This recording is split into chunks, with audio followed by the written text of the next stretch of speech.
आज जब सुखदेव भगवान ने महाराज राजा परीक्षित को ये ध्रुव जी की कथा सुनाई, तो सुनाने के बाद में क्या हुआ कि महाराज परीक्षित जी ने सुखदेव भगवान से प्रश्न किया कि हे प्रभु,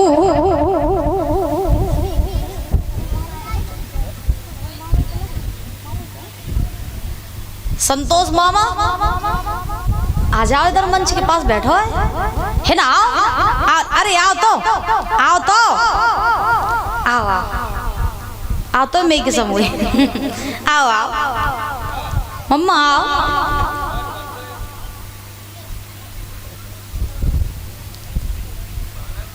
हाँ बानेज बुला रही हो तो वन बैठे हो, तुम तो हम ही लोग जुड़े हैं। अरे बैठो देखो, अजय नन्ना जे घरे गई है आज तुम दिखाई दे हमें, अब तक तुम कौन रही? हम सोई जब देखे कि वे मूछन वाले नहीं आए जी घरे गए थे भागवत बोलन, लेकिन जी आज दिखाई दे। बताओ जी मैंने कार करता ही नहीं पंडाल में आते तो जनता बेचारी कहाँ से आई है? तुम बताओ मैया सही बात है कि नहीं है? हाँ ये बात जोर से जयकारा बोलेंगे, बोलिए महामाई मैया की।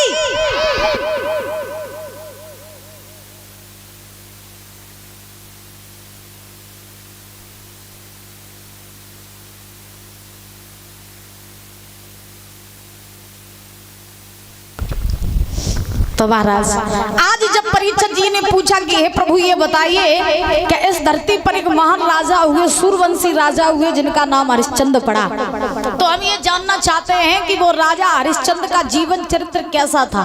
हमने ये सुना है कि राजा हरिश्चंद्र ने अपने जीवन में इतनी बड़ी परीक्षा दी, इतनी बड़ी परीक्षा दी कि उन्होंने अपने घर परिवार तक को बेच दिया, अपनी पत्नी और अपने पुत्र को बेच दिया, अपने महल तक उन्होंने दांव पर लगा दिए।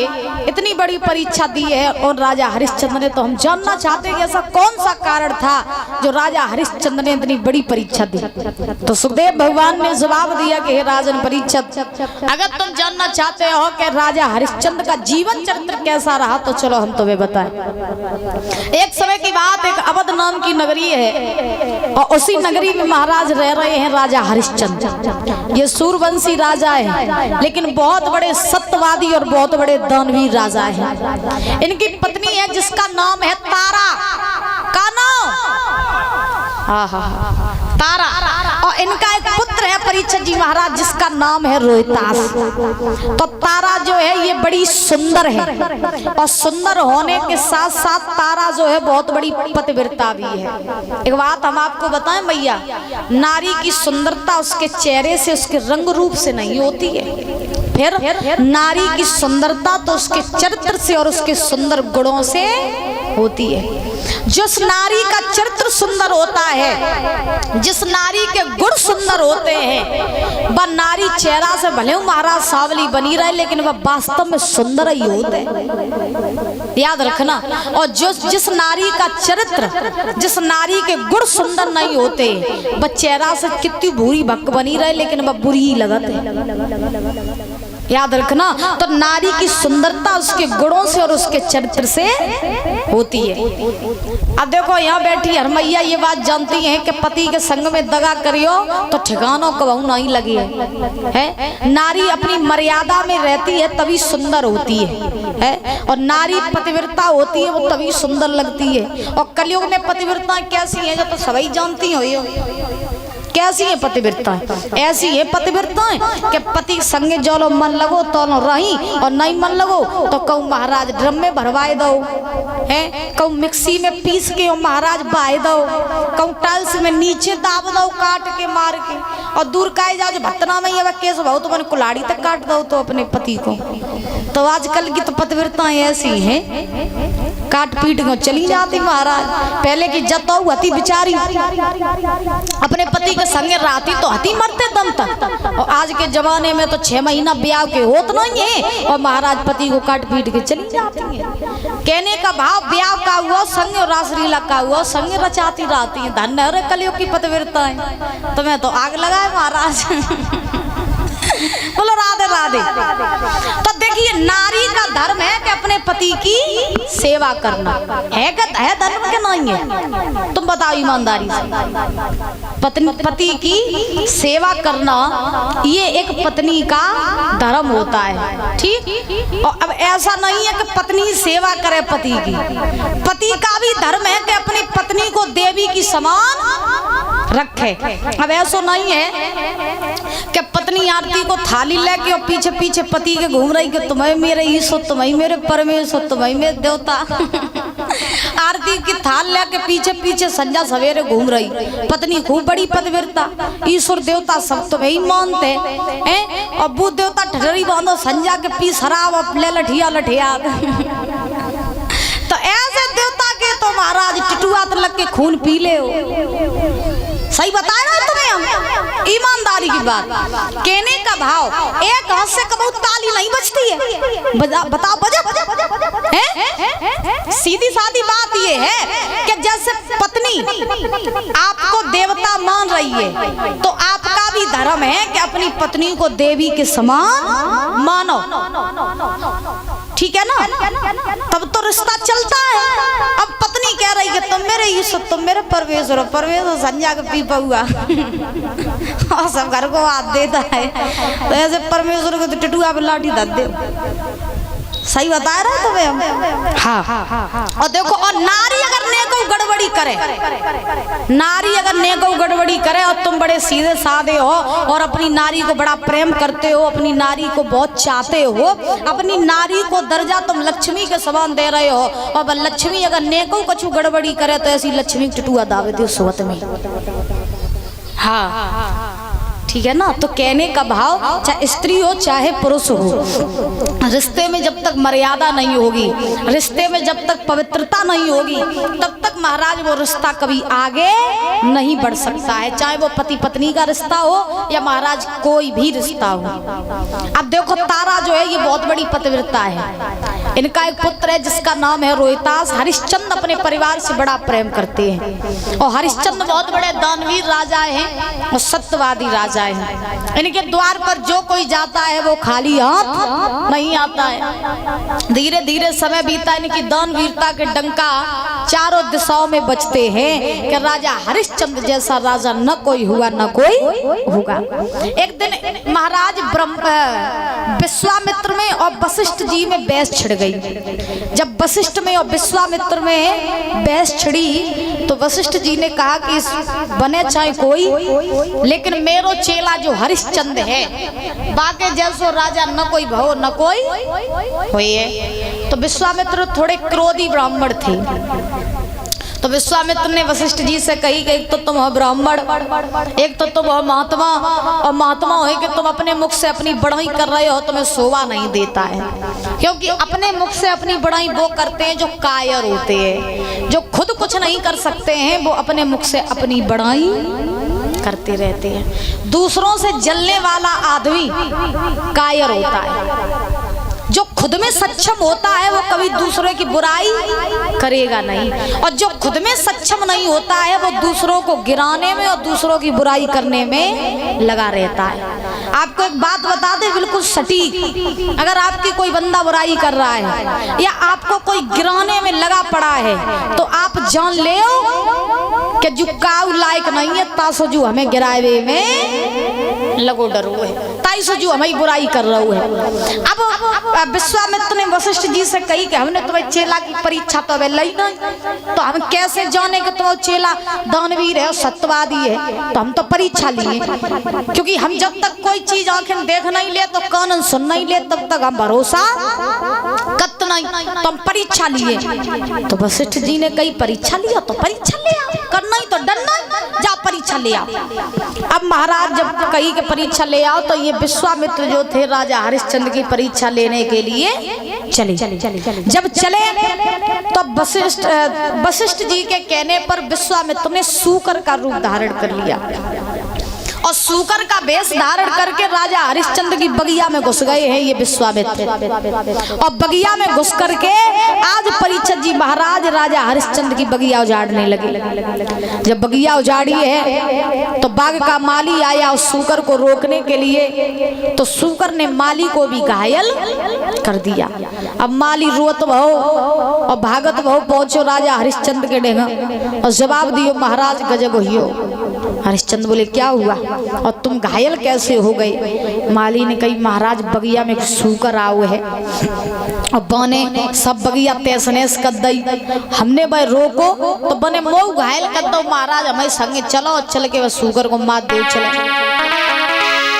जब कहा उस माली ने कि सूकर को मार दो चल के, तो राजा हरिश्चंद्र ने कहा माली सुनो मेरी बात, अरे संध्या को समय और दुख मत दीजे रे काऊ,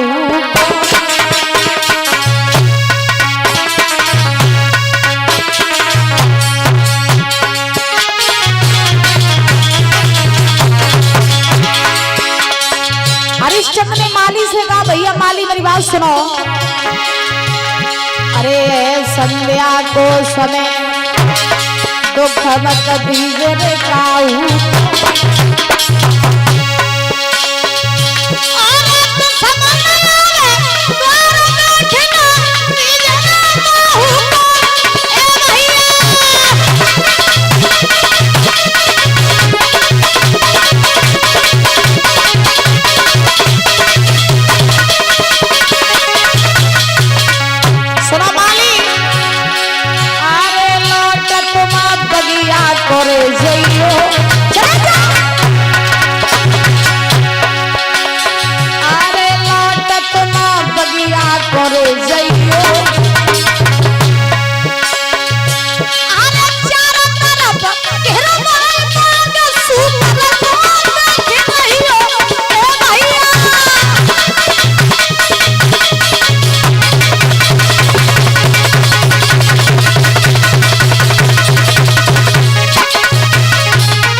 लौट जाओ और देखे रहियो कि वो सूकर को भाग ना जाए।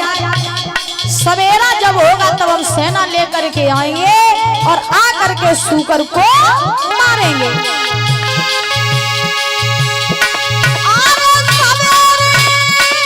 हम आवेंगे बोलू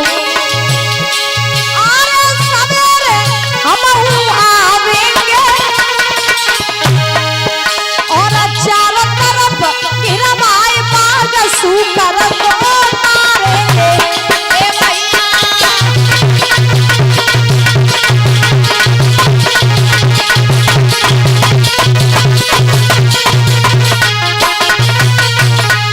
आज महाराज हरिश्चंद्र ने कहा तुम लौट जाओ, देखे रहियो कि सूकर को भाग न जाए। सवेर हो सेना लेके आइए तब आए कि हम बस सूकर को मारे। माली बांस से चलो आओ, रात भर वो माली रखवाली करे रहो बस सूकर के कहूँ जो बाज न जाए।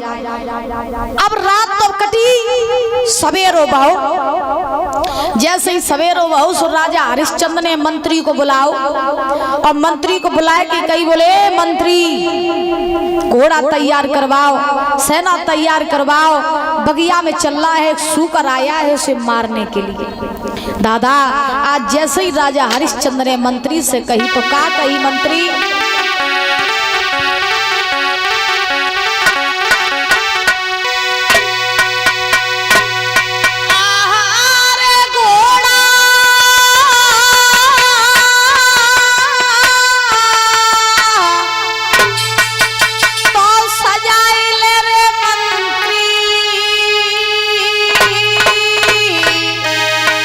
और जीना धारा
देखना, राजा हरिश्चंद्र ने मंत्री से कहा घोड़ा तैयार कराओ, सेना तैयार कराओ, बगिया में चलना है शूकर को मारने के लिए। मंत्री ने रथ तैयार करवाओ, सेना तैयार करके राजा हरिश्चंद्र पहुंचिए बगिया। जैसे ही बगिया में पहुंचे परीक्षित जी महाराज सो का बहु के हरिश्चंद्र ने सेना से कई चारों तरफ से बगिया घेर लो। बगिया घेर ली गई। अब महाराज सब सेना के हाथ में तलवार और भाले। अब विश्वामित्र शूकर को रूप बनाए के बीच में ठाड़े। अब विश्वामित्र ने नजर पसार के देखो, सुक्का देखो कि सब सेना के हाथ में तलवार और भाले रहे, अस्त्र शस्त्र। विश्वामित्र सोचने लगे आए आते हरिश्चंद्र की परीक्षा लेन, मुझे लगा था हमारी काम तमाम हो जाता हिंदे भाजे नहीं तो घेर घेर के मार दे जाइए। अब महाराज हरिश्चंद्र ने सेना से कही सुना आक्रमण करो, शूकर बच के नहीं जाने चाहिए। जैसे ही महाराज कहा कि आक्रमण करो तो उसी समय परीक्षित जी महाराज क्या हुआ कि आज विश्वामित्र घबरा करके महाराज वहां से भाग गए। जैसे ही विश्वामित्र हरिश्चंद्र की आंखों के सामने से बच के भागे। अब महाराज हरिश्चंद्र ने देखा, सोचने लगे भैया शूकर जो है वो भाग गया है, मुझे नहीं लगता कि अब वो वापस लौट करके आएगा, तो ऐसा करो चलो हम लोग भी अपने अपने घर लौट चले।